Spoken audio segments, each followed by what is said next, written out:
So the covered call is you buy 100 shares of stock, right? And then you sell one call option. Okay, so if I buy 100 shares of Apple at 170 and I sell a January 175 call for $3, what is my cost basis? What is my cost basis? 167. Okay, 167. So let's visualize that here. Well, same thing, right? I mean, I can redraw this, but basically, let's go back. So I bought the stock, that was step one, and then I sold something against it. I sold this 175 call and got paid money.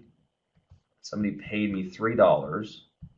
So I paid out 170, I received 3, so my overall cost is 167. Okay, 167. Okay, so I'm selling something against the stock to lower my basis to increase or improve my probability of profit. Okay. Now, you might say, well, so why don't you always sell calls when you buy stock? Well, some people do. Some people do. Okay. You guys ever watch Tasty Trade? Okay, they preach reducing cost basis. Okay, it's just an options trading deal, but like Tom Sosnoff, so he's the one who founded Thinkorswim back in the day. Okay, he would never buy a stock without reducing basis because he wants to improve his probability of profit. Okay, and so if you just want to shift your win rate from 50-50 over the next year to maybe something like 55-45 or maybe 60-40, all you have to do is start selling covered calls against the stocks you're buying to reduce your basis. Now, there are other trade-offs associated with that. You may say, well, that's great. I improved my basis. I increased my win rate, increased my probability of profit, but when I sell a covered call now, I don't have unlimited reward anymore on the stock. Well, you're right. Guess what you're learning? You're learning about TANSTAFL, the old economic acronym. There ain't no such thing as a free lunch, right, Paul? There's trade-offs. Can't get something for nothing. What, you want to lower your basis without having to give something up? Not in our marketplace. Okay, there's always a trade-off. Okay, what are other ways you can reduce basis? What are other ways you can reduce basis? You can sell naked puts. Okay, you can do bull put spreads. You can do all sorts of option strategies to improve probability. Are there trade-offs? Yes. You don't make as much money. Okay, you don't make as much money if you're right. You have limited reward. And so basically the big trade-off is I reduce my basis, which at the same time increases my probability of profit in exchange for limiting my reward. That's the whole deal. Reduce my basis in exchange for limiting my reward. Okay? Now, what's this covered put business? Well, once you understand everything I just said, covered puts don't really require that much intellectual prowess to understand. Okay? When you have a bullish trade, lowering the basis, the break even, is what increases your probability of profit. So when you have a bearish trade, are we lowering the break even to improve basis, or do we actually raise the break even to improve your break even when you're bearish? Yeah, you're trying to lift the break even, right? So let's think about that because the words may not make sense, but let's see if we can illustrate it with a picture. So if you sell a stock short, now this conversation presumes that you understand the idea of selling something short. This is just the way you go bearish in the stock market. So if I have Apple at 170 bucks, okay, and I sell 100 shares, sell 100 shares that I don't own, so I'm short, what is my break even? What is my cost basis? 170, right? If the stock goes down, you make money when you're short. If the stock goes up, you lose money. 50-50, right?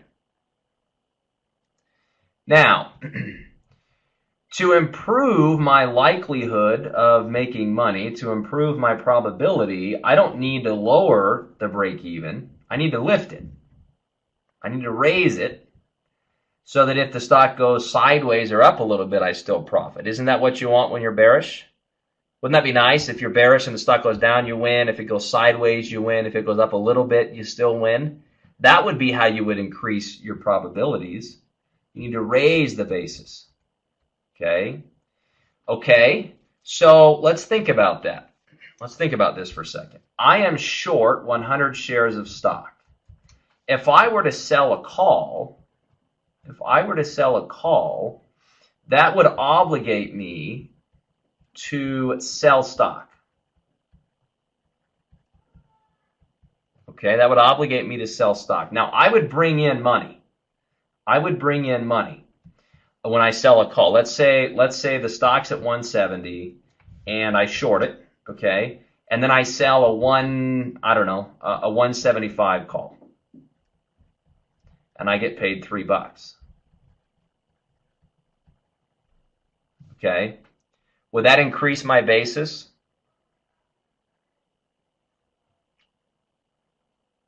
Remember, increase in this case is a good thing. Raising your cost basis on a short trade is a good thing. Makes you more likely to make money. It would increase your basis by $3 to 173. Okay? So in that sense, I guess you could say, hey, I improved basis because I sold something against my stock position. Okay? But are we going to want to sell calls against a short stock position? No. That's not the option you want to sell to bring in money. Why not? Why is that maybe not the best fit? Okay, Maria says, because you'll then be short 200 shares. You'll be obligating yourself to sell 100 additional shares. Doesn't that increase your risk?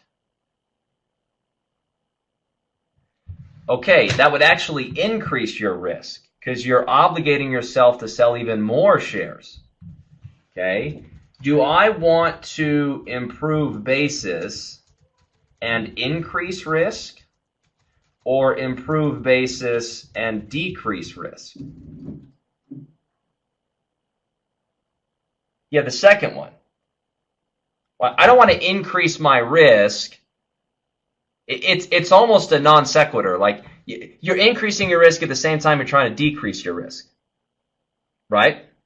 Like, it's not really accomplishing what you were trying to accomplish. You brought in money, you brought in premium, but it didn't reduce risk, it increased risk.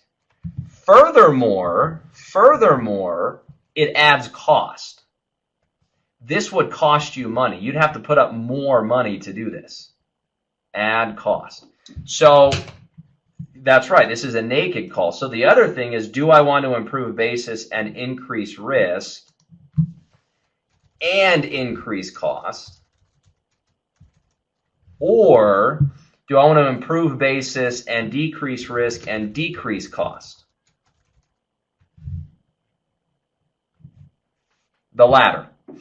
Okay, so I'm showing you, I'm using process of elimination just in case you'll get to the point where it's like, hey, why don't I just sell calls against the short stock? Well, that's why, because even though you brought in money, which does improve your basis on a short stock, in doing that, you had to put up a bunch more money, and you're increasing risk. Okay, when you sell a covered call against a long stock position, do you have to put up more money? When you buy a stock and then sell a call against it, do you have to put up more money? No. You can do it for free. Miles, if you own a stock, you can sell calls against it. Provided you own 100 shares, you can go sell a call and you don't have to put up any money to do it. You got to pay commission, a buck or whatever, but you're not putting in extra money. It actually reduces the overall capital outlay. Okay? Yeah, Anshul, that's right. So if the stock were to go up, you'd be losing on the short stock in this example, and you'd be losing on the call. So it's not hedging or offsetting your position at all. Okay? So I don't want to sell a call. That's not a good thing to do when you're already short the stock, even though you bring in money, which theoretically improves your basis a little bit. Well, if I'm not selling a call, how many choices do I have here? What else could you sell in the options market? There's only one other choice, right? So you'd sell a put. So let's say I sell a put against this stock. What does that obligate me to do? Yeah, Anshul, that's correct. You don't buy stock and then sell puts.